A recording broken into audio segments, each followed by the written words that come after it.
Hi, Cara. Thank you for coming today. How are you? Good. So good to be here. Thank you so much for having me. Yeah, I'm very happy that you came here. So I like to interview a lot of women. We're gonna talk, talking about trauma, resilience, healing. Very Yes, important. So you're an author, and you wrote a book about fighting. Are you in remission? I am in remission. Thank goodness. I was diagnosed in 2023, went into remission later in 2024. So, Okay. yes, very Okay. glad to be cancer free and hope to stay Yes. that way. You wrote a book about breast cancer. You had breast cancer. Yes, And I love the title of the book. It's called "There is no good book for this, but I wrote one anyway." The yes, yes. Irreverent Guide to Crushing Breast Cancer, and it That's came out right. in October 1st, 2025. Yes, yes. So apparently, yeah, there is no good way to talk about breast cancer, but you were like, okay, I'm going to write about it in a way that seems that is serious but not that serious. So how Yes. did you come up with that idea about breast cancer? Yeah, yeah. I mean, for me, in my day job, I write romantic comedies. So there's a lot of humor and there's a lot of romance in them, and I'm positive and I love happy endings and Mhm. for the couple to get together and find true love and all of that good stuff. But when I was diagnosed with breast cancer in 2023, it set me for a tailspin. I mean, it really kind of upended my life and yet I felt, as I was going through it, that humor really was my secret weapon in terms of keeping my attitude up, staying positive and doing what I needed to do to fight cancer because it truly kind of takes your everything, not just your physical body fighting cancer, but also your mental and spiritual awareness coming together too to really help you get healthy and get well. So for me, writing this book was cathartic, and I also hope to help other people use humor and even if it's sarcasm to help you get through difficult times. So that's what I'm hoping anyway. Yeah, because being positive is a big part of getting healed, right? You have to have faith, of course, knowing that the treatment is going to work, and staying positive is such a big part of getting over a disease or anything that's trying to attack your body, the mind. We can do a lot of things with our minds. So you writing that book, I think, can help a lot of people. Yeah. Oh, well, thank you so much. And I think it's so important that you brought that up because our mind is our greatest weapon really when it comes to fighting cancer. you know um it is about mindset. I think there's a lot of research that says if you come into a health situation like cancer, believing that your surgeries are going to have bad outcomes, believing your treatment's going to have bad outcomes.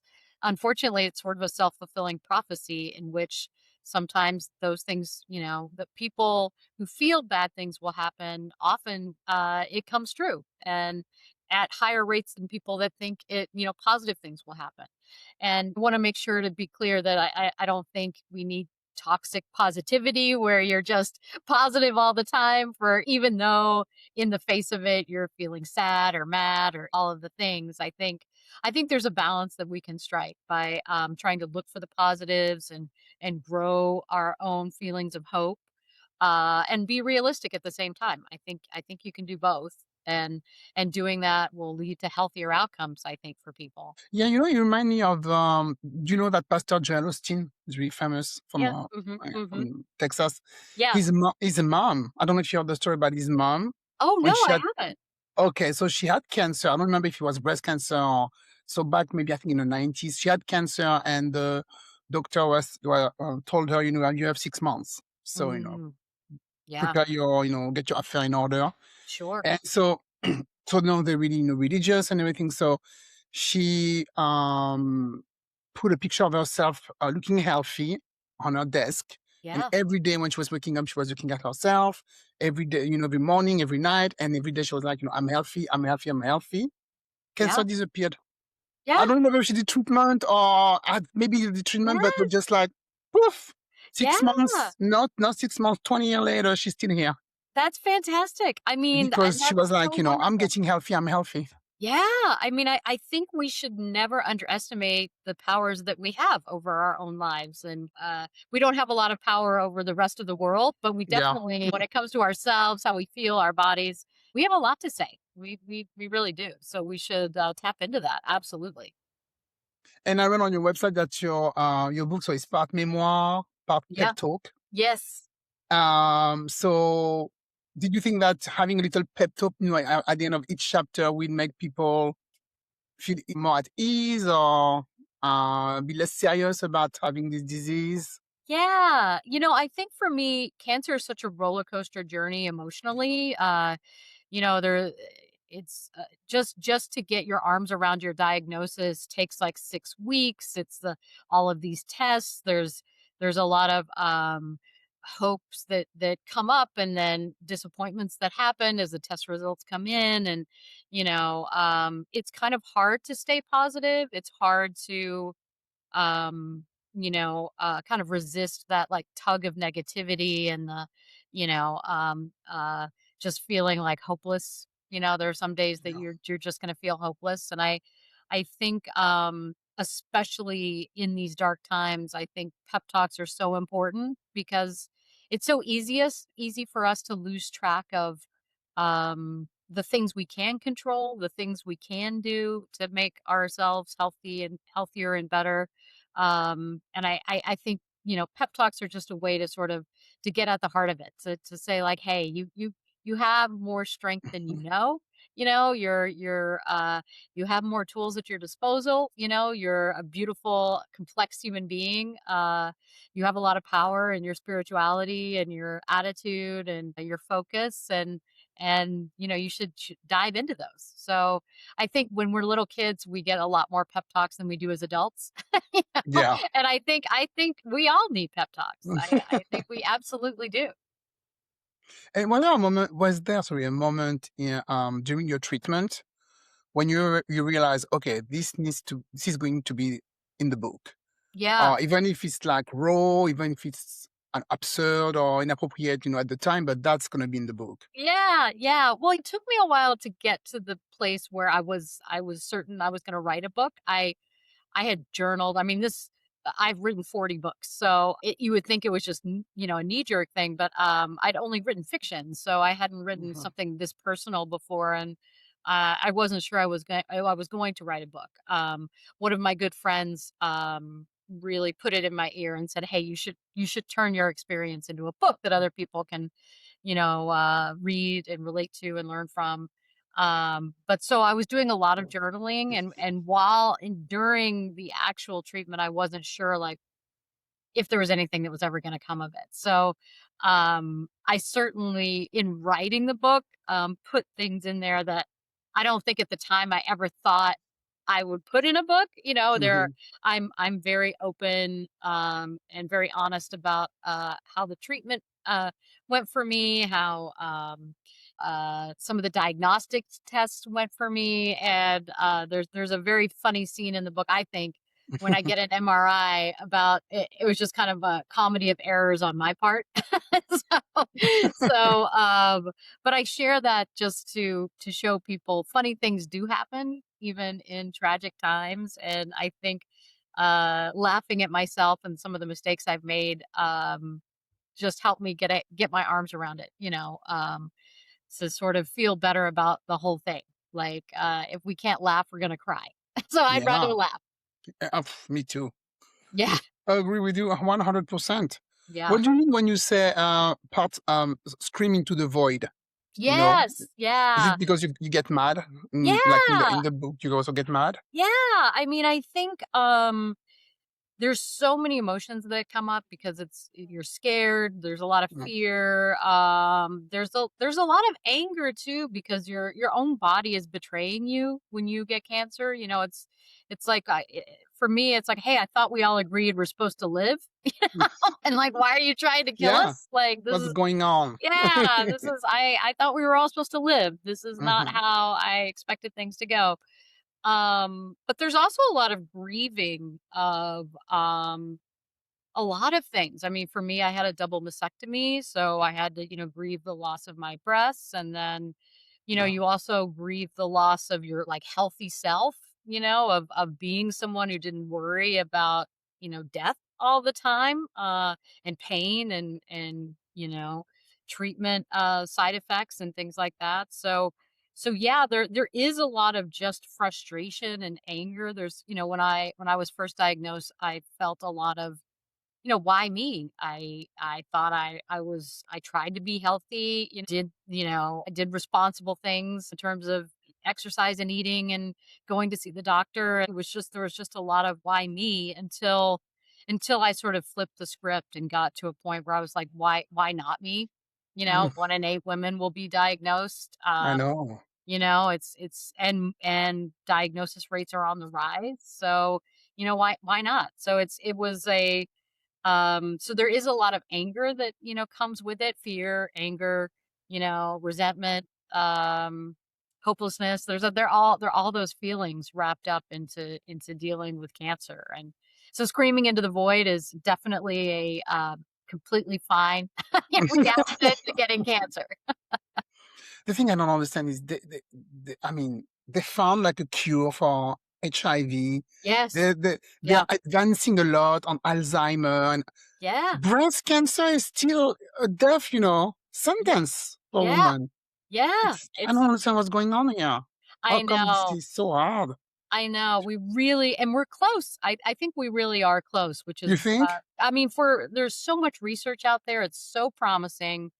Um I think, if we really were determined to do it, I think we could. Which is why, half of the proceeds go to cancer research and cancer charities, just because Yeah, I I would read like that. Yeah, nothing more than for no one to ever have to read this book again. you know, like just to yeah, make it about history, some like the bubonic plague, like the Black Plague or yeah, something, like something that happened a long time ago and no one knows about it now. Like yeah. that would be a dream for me. I would love that. That's a good way to see it. Yeah, yeah. Something way back in the days. They Yeah, used something to have breast yeah, cancer. Can you breast cancer, they imagine? used to worry about that. Ah, Yeah, yeah.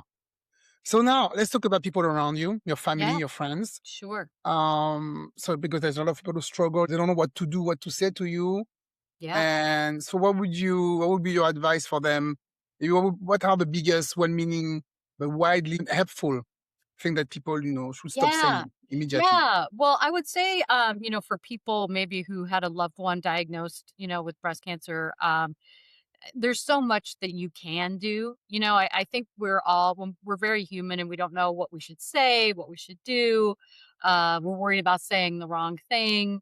And that does happen. Like you can inevitably, or even despite all your best efforts, hurt feelings, by saying the wrong thing. But I honestly think people who are going through cancer, they just want to be seen.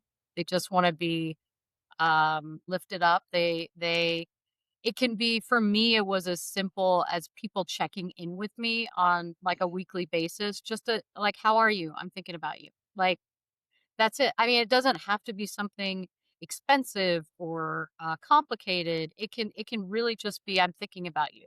And then Mhm. no and then just be open to whatever comes from that question.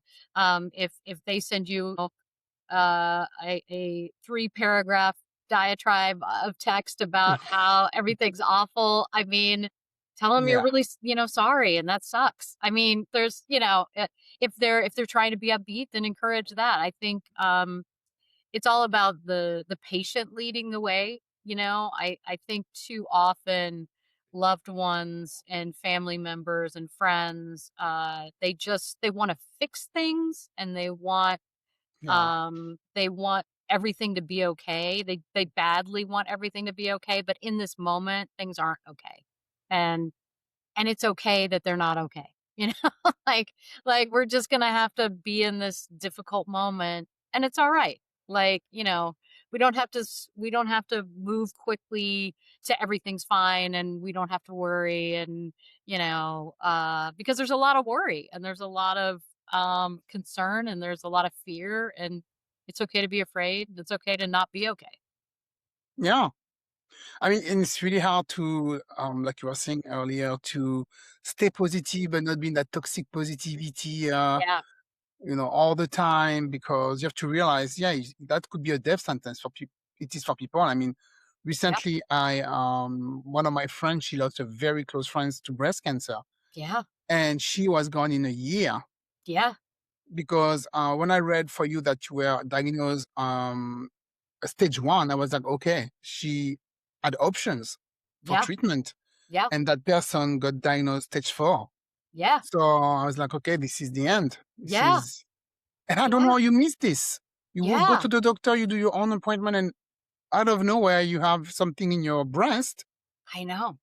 I know. It's I mean, no diagnostic tool is perfect, but I I would know. say just to anyone listening, get all the diagnostic tests. Like get your mammograms when you're supposed to, get your colonoscopies when you're supposed to, if you Yeah. can. I mean, we also I live near Chicago and I've been a freelance worker the vast majority of my career, so health insurance was not readily available for me. So Yeah. I am well aware that it's very difficult for a lot of people out there to get the diagnostic tests, all of the, healthcare that would prevent, you know, at I least know. give you a fighting chance and diagnose you early. But if at all possible, if you can, get those diagnostic tests because the earlier you find it, the better your diagnosis is going to be for sure.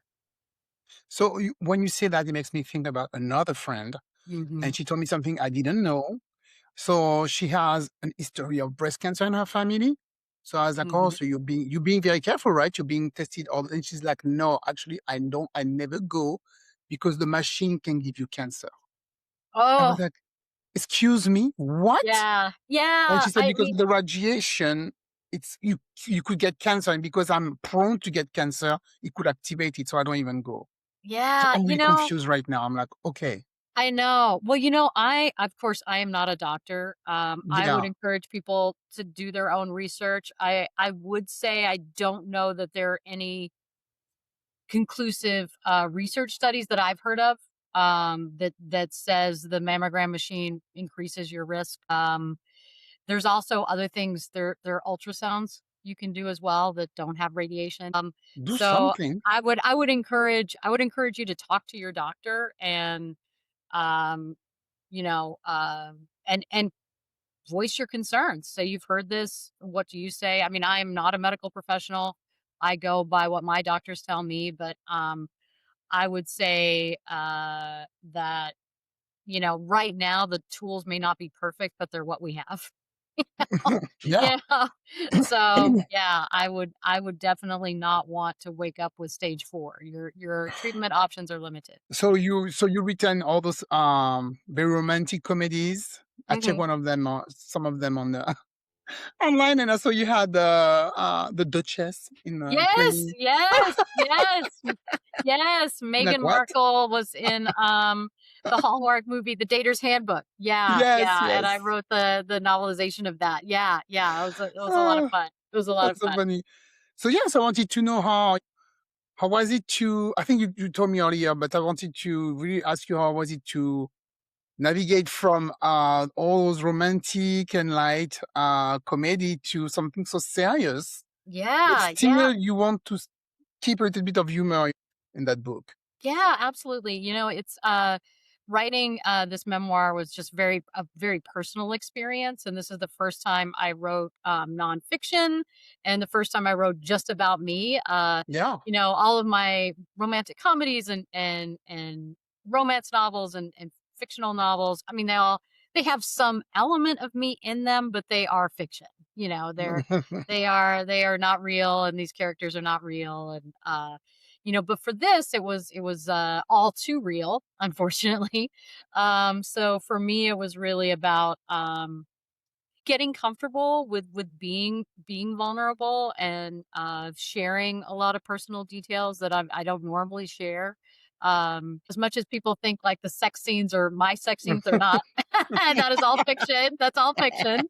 That's an active imagination. There's no good book for this was real. It's what happened to me.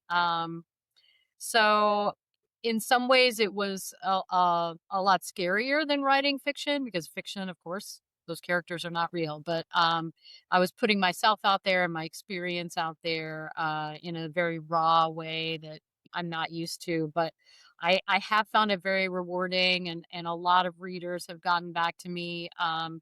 Grateful for the story that's out there, and I'm just so glad it has helped women going through the same struggle, because I think, we need every boost, every, Hmm. you know, um, every little extra thing we can get to sort of help us get over the finish line. Yeah, and like you said earlier, half the book proceed goes to research and patient support. Yes. That's Yeah. nice. Yeah. I've also Really been nice of working you. with Twisted Pink, and they're a wonderful nonprofit. They send care packages to women in Mm, treatment for breast cancer. And so I've been giving free books to them as well. So, just trying to help as many people as I can. yeah. Do you want to add something? Maybe I didn't ask. It's interesting to me. A lot of the questions that I tend to get are related to how people can sort of find their way, find their footing. Like when you're first diagnosed, what are some of the things you might want to think about? And I Yeah. encourage people to think about ways that they can sort of take back their power, because when you're first diagnosed, you feel like everything's out of your control. Cancer seems to be in charge, and Mhm. you're along for the ride, and you've got to go to this doctor's appointment and that doctor's appointment and this surgery and that treatment, and you feel very out of control, and that's very scary. You just don't feel like you're in control. But what I tell people who are recently diagnosed is really that cancer doesn't get to decide. Think I think so often we feel like it is making the decisions, but that's not true. We get to decide. I mean, it's our lives, it's our bodies. We get to decide, do we have that surgery? Do we not have that surgery? Do we do Yeah. chemotherapy? Do we not do chemotherapy? Do we go to that doctor? Do we go to a different doctor? I mean, these things are still in our control. How we feel about it. How do we feel about cancer? Like, is it something that we're going to beat? Is it something that's going to beat us? We get to decide how we feel about it, how we approach it. So there's still a lot of ways you can take back your power when you're feeling powerless, in these situations. So I would encourage people to find that footing, to take their power back when they can, so that they can thrive. I think I love that story you told earlier about your friend who put a picture of herself healthy and focused on that. And Oh, not my friends, the mother of Joel Osteen. oh yeah, I'm sorry. Yes, the mother. Sorry. But yes, That's that's right. fine. Up to all honesty. Sorry, My sorry. friend Right. was the one with the she doesn't want to go to the doctor That's to right. That's right. That's right. check. That's right. Yeah. My mistake. My mistake. Yes. And I think, we have a lot of power, in terms of how we, think about, where we wanna go, who we wanna be, and, visualizing that is an important part, for sure.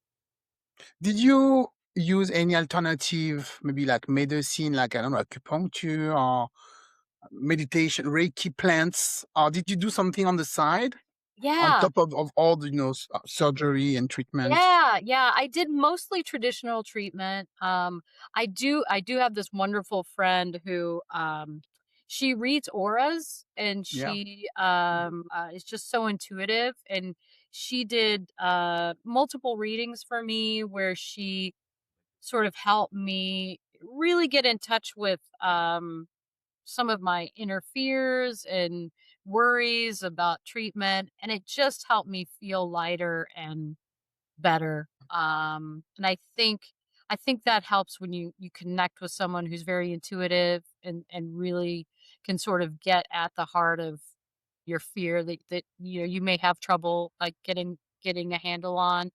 I did a reading right before my surgery with her, and I found it very helpful. Like for Okay. me personally, just very helpful. I did a lot of meditating, a lot of Mm. meditating.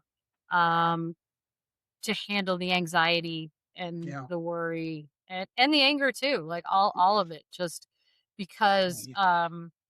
in the middle of cancer there really is this feeling you're so concerned about what's coming next that you don't Mm. sit in the moment of now. And most of the time the now is fine. Cancer doesn't hurt in and of itself usually. It's like I didn't feel it, you know. The Okay. treatments hurt me. They were very physical and painful, but the cancer itself wasn't. So, while I was weighing all my different treatment options, I did a lot of meditating to just sort of bring me back to center and focus in because I do really feel like the one thing traditional medicine sort of misses is our mind, body, spirit connection, Mhm. you know? Yeah. We really need all of them working in the same toward the same goal, I think, so that we can all that's when we're at our best and our strongest. So doing things I think that encourages that is great for people. Okay.